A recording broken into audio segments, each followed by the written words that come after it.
podcast de l'article de Dr Samir Belhassen publié sur l'odj.ma. L'auteur a intitulé son article « La jungle » de M. Borrell.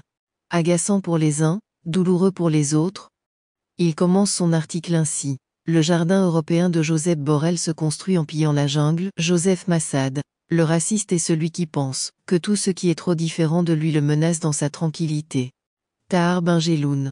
C'était au château de Prague à Bruges, le 7 octobre 2022.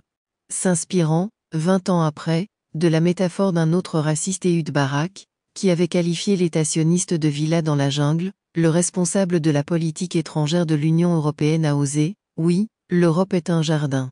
Nous avons construit un jardin, le reste du monde n'est pas exactement un jardin.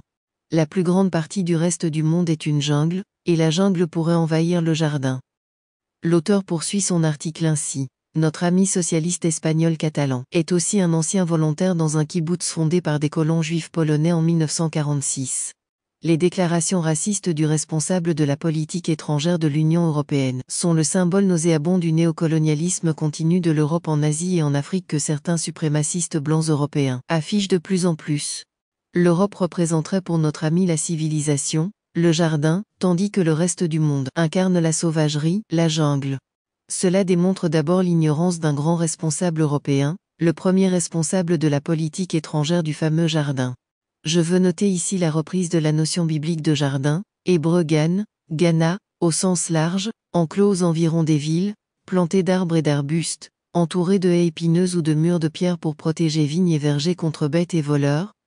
L'auteur précise ainsi. Cette notion de mur interpelle d'ailleurs M. Borrell, il nous dit la jungle a une forte capacité de croissance, et le mur ne sera jamais assez haut pour protéger le jardin.